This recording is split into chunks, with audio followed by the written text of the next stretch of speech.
Bismillahirrahmanirrahim. Assalamualaikum warahmatullahi wabarakatuh. Semangat pagi anak-anak Ibu. Semoga kalian hari ini semuanya dalam keadaan sehat selalu.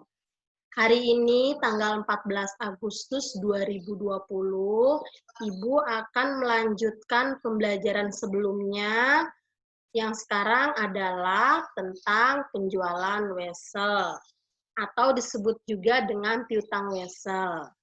Wesel adalah janji tertulis yang tidak bersyarat dari satu pihak kepada pihak lain untuk membayar sejumlah uang tertentu pada tanggal tertentu di masa yang akan datang. Pengertian piutang wesel adalah piutang yang tidak timbul dari penjualan sehari-hari, biasanya timbul karena transaksi peminjaman uang. Pihak yang meminta agar wesel dibayarkan disebut penerima pembayaran. Sedangkan pihak yang membuat janji pembayaran disebut pembuat.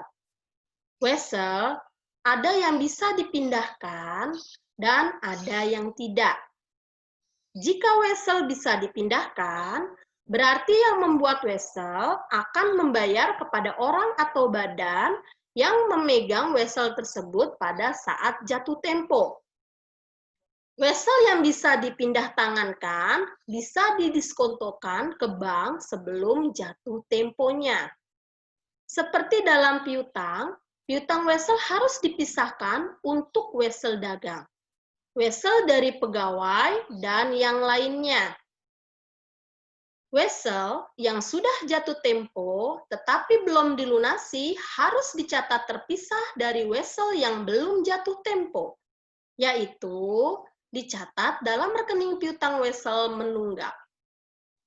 Piutang wesel ini dinamakan surat aksep atau surat sanggup. Dalam dunia bisnis, piutang wesel juga disebut sebagai wesel tagih, promise, aksep, dan promissory notice atau notice receivable.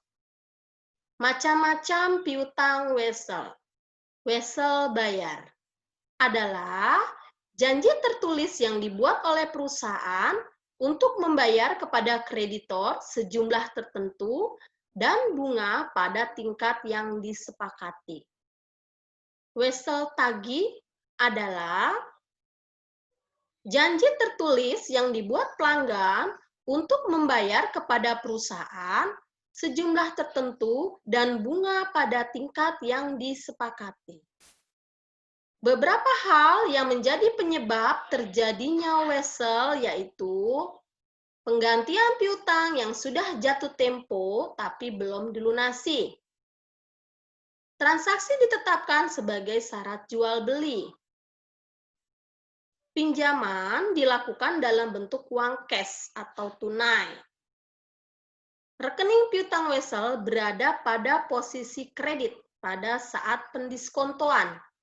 Jika pihak yang mendiskontokan tidak melunasi wesel tersebut. Jika pihak yang mendiskontokan wesel tidak bertanggung jawab, namun wesel dilunasi oleh pembuatnya, maka rekening piutang wesel diskontokan di tempat pada saat posisi kredit. Rekening piutang wesel yang mendiskontokan menandakan bahwa ada utang yang belum pasti.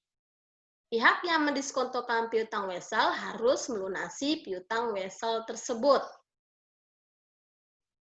Jika piutang wesel yang telah didiskontokan tidak dilunasi oleh pembuatnya sesuai waktu jatuh tempo, maka pihak itu harus melunasi wesel sebesar nilai nominal wesel ditambah bunga dan biaya penagihan.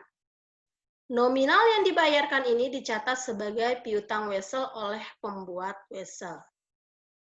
Rekening piutang wesel dari piutang wesel didiskontokan harus segera ditutup.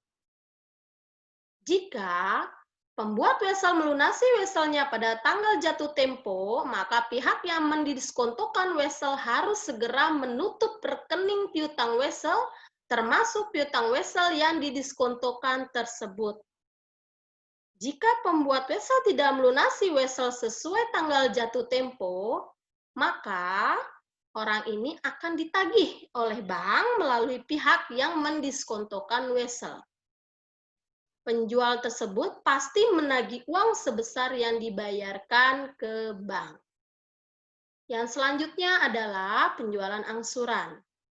Penjualan angsuran adalah penjualan yang dilakukan dengan perjanjian, di mana pembayarannya dilaksanakan secara bertahap.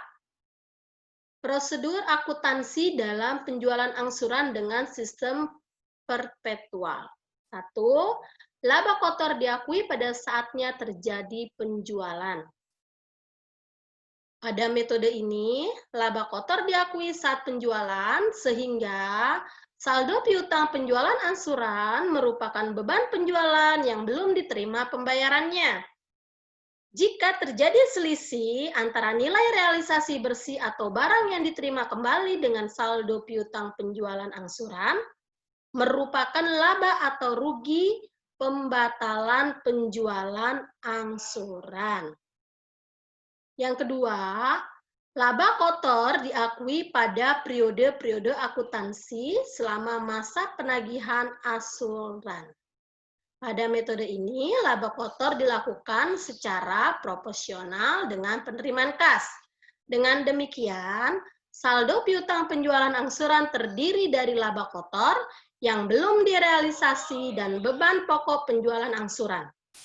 Jadi, selisih antara nilai realisasi bersih atas penjualan yang diterima kembali dengan saldo piutang penjualan angsuran dan laba kotor belum terrealisasi merupakan laba rugi pembatalan penjualan angsuran.